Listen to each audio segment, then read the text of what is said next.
Olá! Hoje, vamos mergulhar na arquitetura de uma das máquinas mais incríveis do nosso corpo, os rins. Com base no material que recebemos, nossa missão é desvendar a estrutura interna e, principalmente, o complexo sistema de irrigação sanguínea que permite seu funcionamento. Exatamente. É uma análise fascinante porque, ao entender a anatomia dos rins, a gente começa a compreender como eles conseguem filtrar o nosso sangue de forma tão eficiente. A ideia é entender como a forma do órgão está perfeitamente ligada à sua função de filtro, né? Perfeitamente. A estrutura que vamos explorar é a chave para essa função vital, e a vascularização, em particular.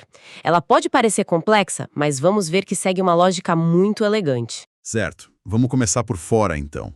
O material divide o rim em vários segmentos, como se fosse um mapa. Tem o segmento superior, o antero-superior, o antero-inferior, o inferior e um posterior, lá atrás. É uma forma de se localizar, certo? Sim, e essa divisão não é nem um pouco aleatória, sabe? Não, não. Como a gente vai ver mais adiante, cada um desses segmentos é irrigado por um ramo específico de uma artéria. É um mapa funcional, definido totalmente pelo suprimento de sangue. Interessante.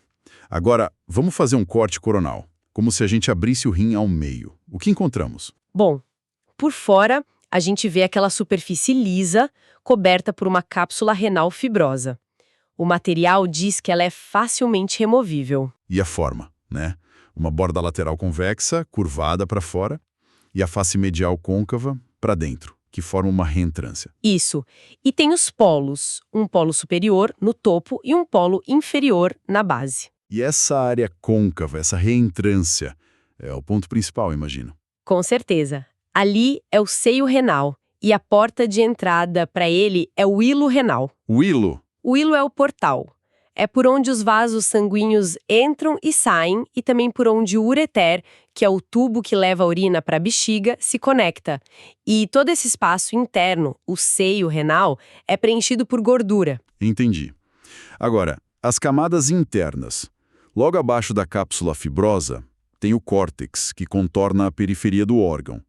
E mais para dentro? Mais para dentro, a gente encontra a medula. E essa medula é formada por várias estruturas em formato de cone, as pirâmides renais. É aqui que a mágica acontece, então. O processamento da urina. É aqui mesmo. Cada pirâmide tem uma base larga e um ápice, uma ponta. Esse ápice tem uma abertura chamada papila renal. É por essa abertura que a urina, já processada, vai pingar para o sistema de coleta. E o material menciona que partes do córtex se projetam entre as pirâmides. Sim, são as colunas renais. Elas basicamente dão sustentação e servem de caminho para os vasos sanguíneos passarem. Ok, então a urina sai das pirâmides pela papila renal.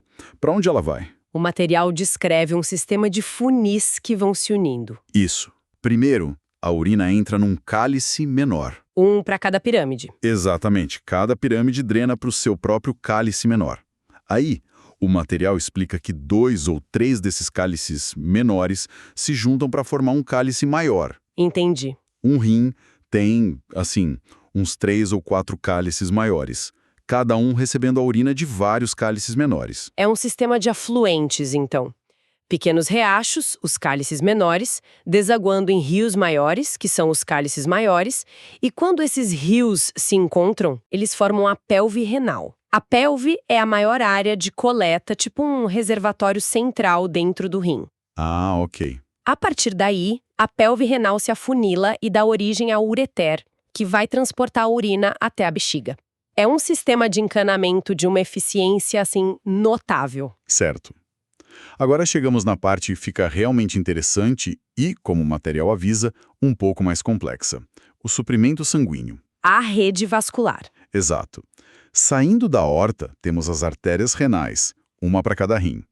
E drenando o sangue, as veias renais, que se conectam à veia cava inferior.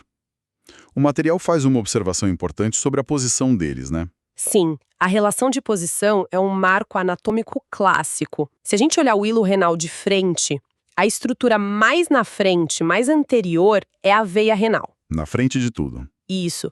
Logo atrás dela está a artéria renal. E a estrutura mais posterior, lá atrás de todas, é o ureter. Veia, artéria, ureter. VAU. Sempre nessa ordem, é um mnemônico clássico para estudantes. Agora vamos seguir a artéria para dentro do rim. A fonte diz que a artéria renal se divide. Ela se divide, origina um ramo posterior, para aquele segmento posterior que a gente falou, e um ramo anterior. E esse ramo anterior? Esse ramo anterior se ramifica ainda mais para suprir os outros segmentos.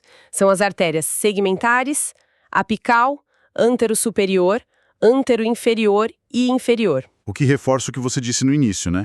Os segmentos são definidos por esses ramos. Cada bairro do rim tem sua própria via de acesso de sangue. Exatamente. É bastante detalhado. É um quebra-cabeça de nomes e ramificações. Dá para imaginar que estudantes da área da saúde precisam de ótimos materiais para visualizar e fixar toda essa estrutura. Com certeza. Um entendimento profundo dessa anatomia não é só conhecimento teórico, é fundamental para a prática clínica e cirúrgica. Memorizar essa árvore vascular complexa é uma habilidade essencial. Falando em recursos essenciais para estudantes, se quem nos ouve é estudante e quer se preparar de verdade, entra agora em medicobs.com.br, baixa o app e aproveita o maior banco de questões do Brasil. Tem provas anteriores de todas as instituições, questões comentadas, resumos práticos, aulas completas e flashcards prontos para revisar onde quiser. Parece uma ferramenta ideal para um tema assim tão complexo. Ferramentas assim podem fazer toda a diferença. Mas voltando às artérias. Depois das artérias segmentares, o que vem? O material indica que elas seguem entre as pirâmides renais. Isso passando pelas colunas renais. Nesse trajeto, elas são chamadas de artérias interlobares. Interlobares porque estão entre os lobos renais. E então, ao chegarem na base das pirâmides, elas fazem um arco sobre elas. E o nome faz todo sentido, artérias arqueadas. Perfeito.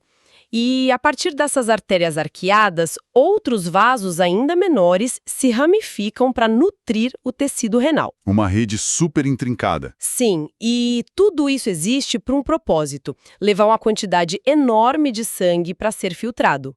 A estrutura, mais uma vez, serve perfeitamente à função. Então, o que tudo isso significa? A gente passou pelos segmentos do rim, exploramos suas camadas internas, seguimos o caminho da urina desde as pirâmides até o reter e rastreamos a complexa rede de artérias que o alimenta. É um sistema com um design impressionante. O que é fascinante aqui é o casamento perfeito entre forma e função. O modo como os vasos sanguíneos envolvem as unidades funcionais, as pirâmides. Certo. E a maneira como o sistema coletor é projetado para reunir eficientemente o produto final é uma obra-prima da engenharia biológica. Realmente. Para encerrar, um pensamento final. O material que a gente analisou menciona que toda essa estrutura vital e complexa é envolvida por uma cápsula fibrosa descrita como facilmente removível. Exato. Isso levanta uma questão interessante para se refletir. Qual? Porque um órgão tão vital e com uma engenharia tão sofisticada seria protegido por algo tão simples e fácil de remover? É uma boa pergunta. O que essa simplicidade da cápsula externa sugere sobre o papel dela em contraste com as funções complexas que acontecem apenas alguns milímetros abaixo? Fica aí a reflexão.